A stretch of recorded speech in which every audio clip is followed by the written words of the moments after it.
Hello, everybody, and welcome to another edition of Charts with Dan. We have a lot to go over today. The weekend box office, looking ahead to what's coming up next weekend, and as we build up to the release of Spider-Man No Way Home, the biggest release of the year in a lot of different ways, but I don't want to get too far ahead of myself. We have kind of a quiet post-Thanksgiving weekend to look at first. Before we get going, though, I want to say an extra thanks to our new presenting sponsor, Carbon Health. We're going to be partners for the next few months here on Charts with Dan, and I'm very excited about this because this is a company that has a very simple mission, and that is to make quality healthcare available and affordable to everyone. They really do have a great aim that they're going for. If you want to learn more about Carbon Health, you can check out more details in the description below. Let's get started, as always, by looking at the weekend box office here domestically, and it was, as I said, a bit of a quiet post-Thanksgiving weekend. Not a whole lot of changes here in the top five. We have Encanto repeating in its second week at number one with just over $13.1 million. That was about a 50% drop off, which isn't too bad in a general sense. However, we are more accustomed to seeing oftentimes family films holding a little bit better in that second weekend. This is more of a standard drop, so the question becomes, is it just because kids are going back to school? Perhaps people are waiting until the holiday season to go and see this movie or go to the movies in general. Perhaps some people were a little scared off by the news that there may be a new variant on the rise here and around the world. You never quite know. We're going to look at how Encanto does over these next few weeks. This is a movie that should play well over the holiday season. It has good reviews, good word of mouth. I think as awards nominations start coming out, you're going to see Encanto's name as well. But not the quickest start out of the gate for this film, particularly for a family film from Disney in the holiday bracket, so we are going to keep an eye on that and see how Encanto does. At number two is Ghostbusters Afterlife. It's sticking around pretty well, $10.3 million. It has cracked the $100 million barrier, so it has a life beyond just its opening weekend. House of Gucci in its second week is at number three with $7 million. A good hold for House of Gucci. This is one of those titles that is going to drive more adults, obviously, more than Encanto for sure. So you're going to see a little bit longer of a time period and a little bit longer of a lag on this one. We'll see how it does throughout the holidays. And again, with the award shows, etc., if you start seeing nominations from Lady Gaga for the movie itself, we could see a boost in that box office for that film.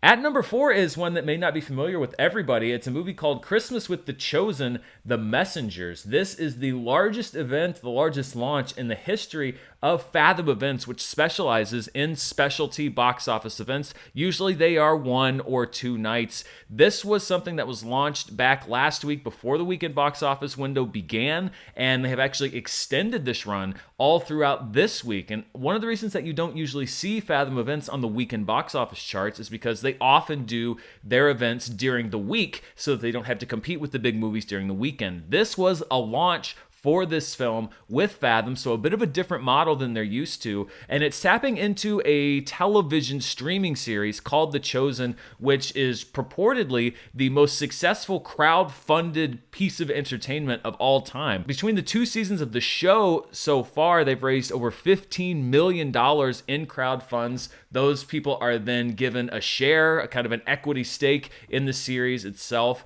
and this is a movie spinoff of that TV show. The show is about the life of Jesus through the eyes of those who knew him. This movie specifically is about the birth of Jesus through the eyes of Mary and Joseph. As I mentioned, this is going to play into this week, so we'll see how it does with the weekly grosses, but a big success for Fathom Events there, their largest event cracking into the box office top 5, and then staying in the top 5 for a 5th week, Marvel's Eternals with just over $4 million. Looking at the top per theater average, it's pretty similar to what we were talking about last week, and it just goes to show you that audiences will turn out in droves for the right film, because Licorice Pizza is still the top per theater grosser of the weekend. This is its second weekend. It was still at 4 theaters, and it brought in over $60,000 per theater, which is a huge number, especially compared to the numbers that we've been seeing recently. As a matter of fact, it is the second highest per theater average of 2021, second only to the first week of Licorice Pizza last week, which made $86,000. So you see only a drop-off of less than a third between week 1 and week 2. This is the newest Paul Thomas Anderson film. As award season gets close and as people are getting the buzz about this film as it grows, obviously still drawing a lot of crowds. It is going to expand in the next few weeks as we get into the holiday season. But look at that, $86,000 in 4 theaters the first week, $60,000 in 4 theaters the second week. That's $60,000, the second best per theater average of 2021. That bumps Come On, Come On to number 3. That bumps The French Dispatch to number 4. And that bumps Venom, Let There Be Carnage to number 5. This chart is going to change as well because there are going to be other movies that open in a smaller number of theaters as we get closer to awards season. And I anticipate that Spider-Man No Way Home will likely break not only into this top 5, but top 2, 3, or more of these numbers as we're looking at the top 5. So this top per theater chart has been changing really almost on a weekly basis for the last several weeks. I anticipate those changes to continue as we get into the holiday season and the awards season. Let's look at movies that were playing in 1,000 theaters or fewer, like Licorice Pizza, and it is there on the chart at number 3. It made $241,000 this weekend, but the number 1 movie in limited release in 840 theaters is Sword Art Online, Progressive Aria of a Starless Night. This is the second film in the series of films out of Japan based on a series of novels called Sword Art Online. This particular film is an adaptation of the Progressive arc. There's already a sequel in the works and scheduled to come out to this movie next year. There's also a live action series in the works from Netflix on the way. And this is in addition to previous adaptations of Sword Art Online, which includes multiple manga series, an anime series. So another example of art and culture from Japan continuing to grow globally. The number 1 movie in limited release here in the domestic market. At number 2 was Come On, Come On with $462,000 as it continues to expand. It's now in over 500 theaters.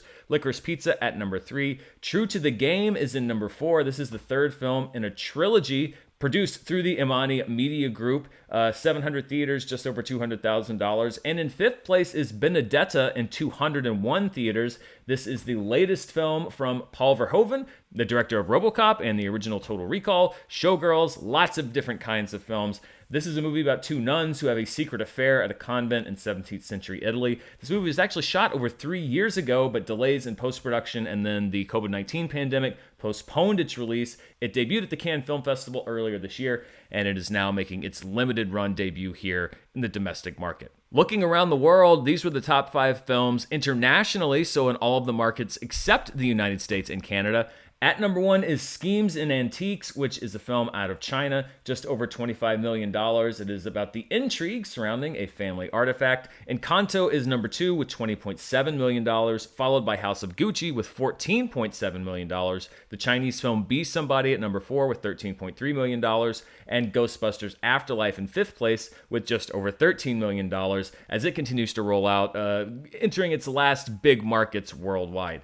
Now, when we combine the international market and the domestic market, we get the top 5 films worldwide. And on the worldwide chart, Encanto also repeats at number 1. It held very well worldwide. It dropped, I think, about 30% as it continues to expand and hold over pretty well in the markets that it opened in. So the worldwide play on Encanto is something to watch, and we're going to talk a little bit about that more in just a minute. Schemes and Antiques takes the number 2 spot. Ghostbusters Afterlife is at number 3. House of Gucci is at number 4. And Be Somebody is at number 5. So really just a reshuffling of the movies that we already had there in the top 5 internationally because they were driven in large part by some of the numbers domestically. As we've been doing for the past several months, let's look at the weekend box office this weekend in comparison to the box office in the years 2019 and 2020.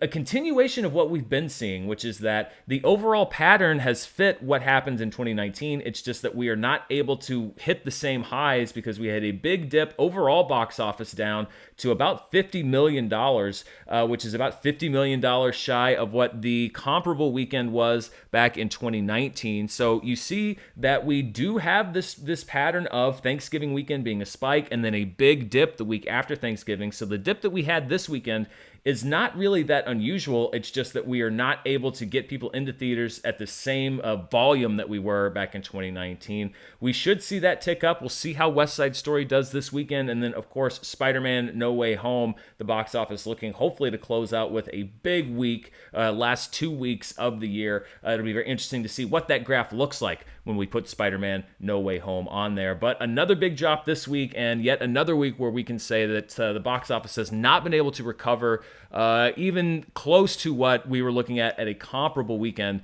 before the pandemic in late 2019. And actually, as we get to the beginning of December, I thought it would be interesting to look at the November releases because I was a little surprised. I thought some of them might hit a little bigger, and some people have had some questions about the movies that are out now. Are they hits? Are they not? What is the metric for determining that? So let's look at the major releases, and for this purposes here, I'm looking at movies that played at some point in 1,000 theaters or more. The only movie that's not on this chart is Belfast because I was not able to find the budget information for Belfast. But let's look at the other films that played in wide release domestically in the month of November and try to suss out what happened this month because there are a lot of different things to look at. First, let's start there on the left. You see Eternals. The number in blue is the budget, which was around $200 million for Eternals. The number in orange is the domestic gross, which is just over $150 million. And then the number in gray is the worldwide gross, which, as you can see for Eternals, is approaching $400 million.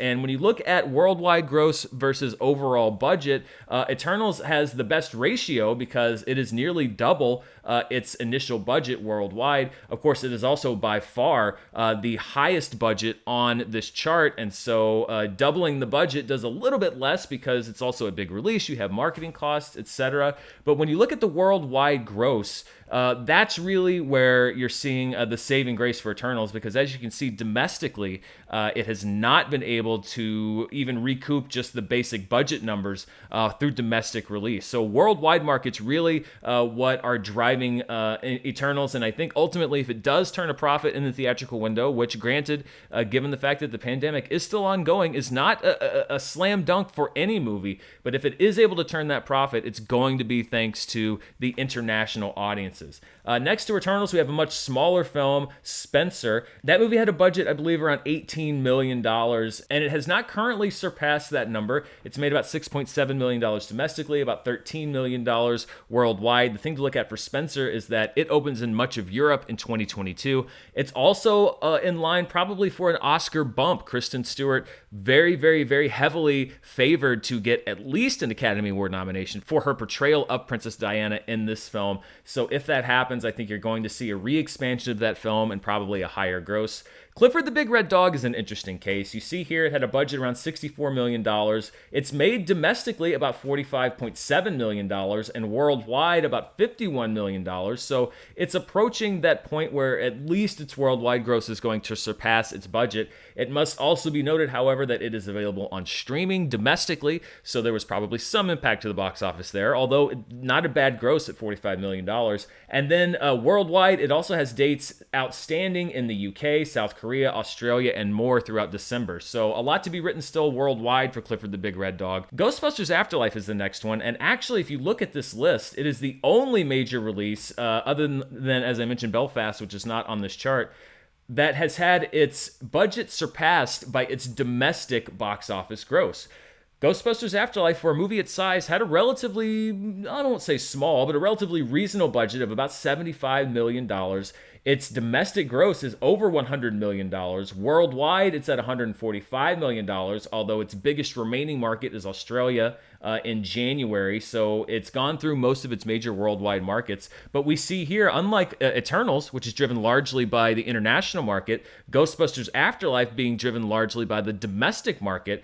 And the budgeting on this movie, I think, is really what is going to lead it to, if it's going to, again, turn a profit in the theatrical window, which it may not, but it should come somewhat close. That budget of $75 million, if you were to go up to $150 million, like the 2016 version did, then it would be a different story. But it looks like keeping the budget low on that film, even though they had no way of knowing what was down the road, could help it turn a profit and perhaps deliver another film in this particular iteration of the franchise down the road. So that's an interesting thing. Of all the wide releases, Ghostbusters Afterlife, the one that has had its budget made back on paper, although, of course, you have marketing costs, etc., but just by raw numbers, by its domestic gross. Next to Ghostbusters, we have King Richard. It had a $50 million budget. It has had not a great gross here domestically, a gross of only about $13 million, $21 million worldwide. Keep in mind, it is also available on streaming, HBO Max. We've seen that could potentially have some box office impact.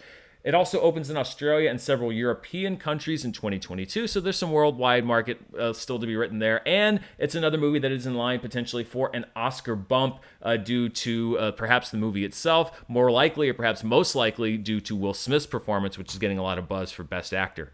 Then we have Encanto next to it. You can see a budget of around $135 million for Encanto. It's currently made almost $58 million domestically. And again, it's a pretty even balance right now between the domestic market and the worldwide market. But a lot of work still to do, has not yet surpassed that budget, and you really need to go 2 or 3 times over that budget worldwide to safely turn a profit in the theatrical market, which is, again, still being affected by this global pandemic. And it had a pretty saturated opening. As a matter of fact, it's open in pretty much all of its major markets as of now. So we don't really have any markets that we're waiting on for Encanto. So this is a case where we really just have to look at the markets where it already is. Does it have that longevity? Is it going to keep those legs as we write the box office story on that?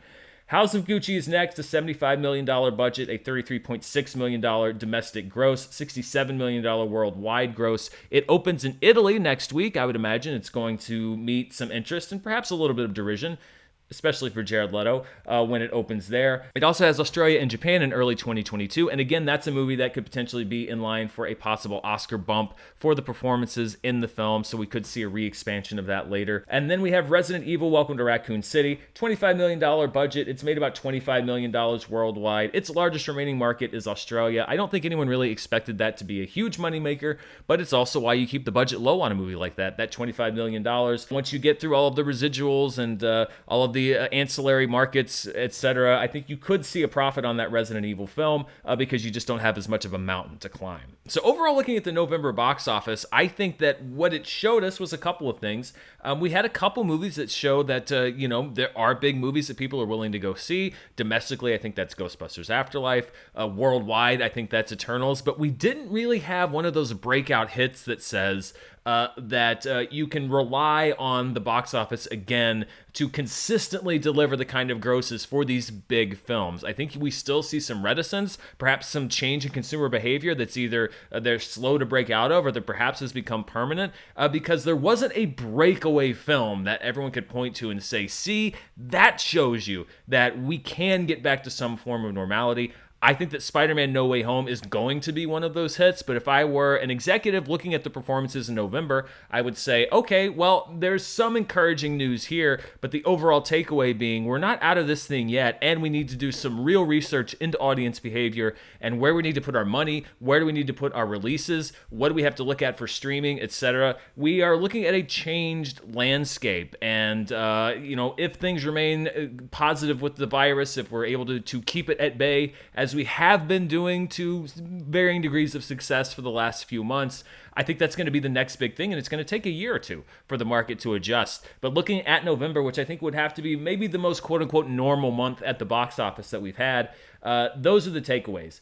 Some encouraging signs, but no breakaway hits. Let's see what happens in December with The Matrix and with Spider-Man No Way Home and a lot of the other films. Before we move on to the 2021 box office, both domestically and worldwide, I'd also like to thank another one of our sponsors, Raycon. Believe it or not, we are less than 3 weeks away from Christmas, and if you're like me, you're doing what you do every year, which is wait way too long to start shopping for everyone on your Christmas list. And I'm sure you've seen 1,000 different gift guides for everybody in your life. Your mom, your brother's dog, that weird aunt that only shows up every other Thanksgiving. Now, you could do what so many other people do, which is run to a million different places or wait for packages to come from a million different places to cross those names off your shopping list, or you can buy everyone on your list the one gift you know that they'll love and that they'll use every day. Raycon wireless earbuds. I've been using Raycon earbuds on the air for a few weeks now, and I've got to tell you, I've been loving them. They're snug, they fit right into my ear, the sound quality is great. I now have a much better option and something that really works for me both on and off the air. Raycon wireless earbuds give you amazing audio quality wherever you go, whether you use them to pump up, wind down, to work, or to work out. They will be useful for anyone on your list, and even better for you, they start at half the price of other premium audio brands. With their latest model, you get 3 new sound profiles to make sure everything you're listening to sounds its best with just the right amount of bass, pure mode for podcast listening and instrumentals, balance mode for rock and heavy metal, bass mode for hip hop, EDM, and reggae, And Raycons are available in 5 stylish colors, so you can pick a perfect one for everybody on your list. And with free shipping and returns, gifting is easier than ever. The holidays are coming up faster than you think, and now is the time to knock that gift list out and avoid the last-minute shopping scramble, especially because right now, my viewers and listeners are going to get 15% off site-wide with the code HOLIDAY at buyraycon.com/Murrell. That's right. Go to buyraycon, that's BUYRAYCON.com/Murrell, MURRELL, and use the code HOLIDAY today to get 15% off your entire Raycon order. That's buyraycon.com/Murrell, and I want to thank Raycon for sponsoring today's show. Let's look now at the 2021 box office domestically, and no changes on the chart this week. That may change last week. Shang-Chi and the Legend of the Ten Rings remains on top, followed by Venom, Let There Be Carnage, then Black Widow, F9, A Quiet Place Part 2, No Time to Die, Eternals, Free Guy, Jungle Cruise, and Dune, although Ghostbusters Afterlife remains just behind Dune. It could well be that Ghostbusters Afterlife passes Dune, although Dune is also re-expanding into some theaters coming up, so Dune could either hold on to that spot or take it back. So no change domestically for this week. There's a little bit of a change at the worldwide box office. Not at the top, though. The Battle at Lake Changjin remains very close to the $900 million mark at $899 million, followed by Hi Mom. No Time to Die remains at number 3, followed by F9 and Detective Chinatown 3. Venom, Let There Be Carnage stays at number 6, followed by Godzilla vs. Kong and Shang-Chi and the Legend of the Ten Rings. However, one MCU film has knocked out another one. Eternals enters the worldwide box office top 10 for 2021 at number 9 with just over $384 million.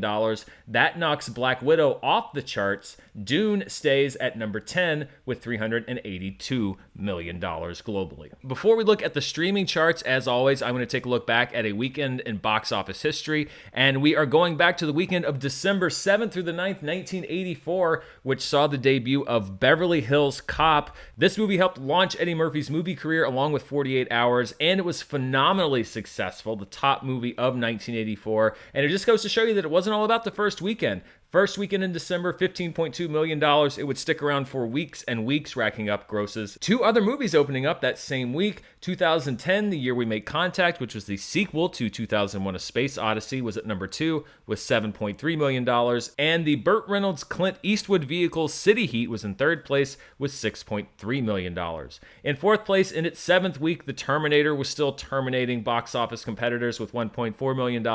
And right next to Arnie, another 80s action giant, Chuck Norris in Missing in Action, and its 4th week was in 5th place. Let's close out the show as we always do by looking at the streaming charts, and we'll see what people are buying and renting over on Amazon. At number 1 is Venom, Let There Be Carnage, which is available for purchase, followed by The Grinch at number 2, the Benedict Cumberbatch animated version, followed by Free Guy at number 3. Dune is now entering the charts with availability for premium video on demand and purchase. It's on the Amazon chart at number 4, followed by No Time to Die, available PVOD at number 5, Dangerous at number 6, Belfast, which we were just talking about, an Oscar contender, now available for premium video on demand in 7th place, Spider-Man Far From Home, people renting it, I think, in anticipation of Spider-Man No Way Home to make sure they're caught up with the saga. It enters the chart at number 8, followed by F9 at number 9, and another new addition, Shang-Chi and the Legend of the Ten Rings, enters the Amazon chart at number 10. Let's see what people are watching over on iTunes, and at number 1 is a Ridley Scott movie, but not House of Gucci. The Last Duel, available for purchase, is the number 1 movie on iTunes, followed by Venom, Let There Be Carnage, and Dune at number 3. No Time to Die is at number 4, followed by Ron Howard's How the Grinch Stole Christmas, and then Benedict Cumberbatch's The Grinch, so The Grinch still hanging on to 2 spots over on iTunes. Free Guy is at number 7, Spencer available at number 8, Shang-Chi and the Legend of the Ten Rings available for purchase and rental on iTunes is at number 9, and then at number 10, which is right now only available for purchase, but a lot of people checking out Rudolph the Red-Nosed Reindeer, the old Rankin and Bass stop-motion classic, so a lot of people getting into the holiday spirits with old Rudolph. Before we go, let's wrap up the show as we always do by looking at what people are watching on Netflix. And as we talked about last week, I have switched my metric. We are now looking at the release data from Netflix globally for the week of November 22nd through the 28th. This is measured by hours watched. And let's start by looking at the 10 most watched programs on Netflix globally. At number 1 is The Queen of Flow Season 2. It jumps up 2 spots from last week and is now the most watched program on Netflix overall. Hellbound Season 1 is at number 2. Red Notice surrenders its number 1 spot. It's now down to number 3. True Story, the original Netflix limited series starring Kevin Hart and Wesley Snipes, is at number 4. Halle Berry's directorial effort Bruised is at number 5 with 47 million hours watched. The original series Cowboy Bebop, which was not one of the 10 most watched programs on Netflix last week, is in its second week of eligibility. It's there at number 6 with 36.9 million hours watched. That's an uptick in watch time from last week, so it seems like perhaps word is spreading on that show. Selling Sunset Season 4, a Netflix original reality series about high-end Los Angeles real estate, is at number 7 with 33 million hours watched. Arcane Season 1 drops 4 spots to number 8, followed by the Netflix original movie A Boy Called Christmas from Monster House director Gil Keenan. He also co-wrote Ghostbusters Afterlife. That makes its debut on the chart at number 9. Squid Game Season 1 spending its 11th week on this chart. It drops down 5 spots, so it looks like next week it may fall off and not be one of the 10 most watched programs globally on Netflix. But to spend 3 months on this chart, a series out of South Korea that's not based on a pre-existing intellectual property is pretty impressive. So tip of the cap to Squid Game, one of the biggest breakout hits of 2021 in any medium. Looking at the 10 most watched movies on Netflix for the week of the 22nd to the 28th, Red Notice stays at number 1, although Bruised made a real play, 47.7 million hours watched versus Red Notice's 50.6 million hours watched. A Boy Called Christmas is at number 3. A Castle for Christmas is at number 4, featuring Carrie Elwes doing a delightful Scottish accent, along with Brooke Shields. The Princess Switch 3 is at number 5. The Croods is at number 6, even though it's not streaming in North America on Netflix. Spoiled Brats, which is an original series from France, is at number 7. Looking at the metrics that Netflix provides, it is particularly popular in Central and South America. Jack Reacher Never Go Back, a movie that's also not streaming on Netflix in North America, is at number 8. The Netflix original animated film Extinct is at number 9, and Central Intelligence is at number 10. And finally, looking at the 10 most watched series on Netflix for the week of November 22nd through 28th, at number 1, The Queen of Flow Season 2. At number 2, Hellbound Season 1. True Story is at number 3. Cowboy Bebop Season 1 is at number 4. Selling Sunset Season 4 at number 5. Arcane Season number 1 at 6. Squid Game Season 1 at 7. The original series Made in its 9th week is at number 8. Narcos Mexico Season 3 is at number 9. And You Season 3 rounds out the top 10 in its 7th week of release. And that wraps it up for today's Charts with Dan. The big movie we're looking at the box office this upcoming week is Steven Spielberg's West Side Story. It's a movie that I loved very much. One of my favorite movies of the year. Reviews have been pretty positive. Will audiences show up for a musical, though? We saw some not so great results with In the Heights earlier this summer. Will the brand name of West Side Story, will the reviews, will Steven Spielberg's name bring people out to the theater, or are they just at home waiting for their friendly neighborhood Spider-Man? We will break all of that down next week, as well as a preview of Spider-Man No Way Home and just how big it might be. Thank you so much for watching. If you want to see even more of what I'm up to, you can check me out on Patreon at patreon.com/Dan Murrell. Also, don't forget that you can get audio versions of all of my YouTube programming on whatever audio platform you desire: Stitcher, Spotify, Audible. All those links are down in the description below. And I'd like to thank once again my partner and sponsor, Carbon Health, for presenting today's show. Once again, if you want to find out more about Carbon Health and their great mission for making healthcare affordable and accessible, check out the link in the description below. Thanks so much. Thanks for watching. And until next time, stay safe. Bye.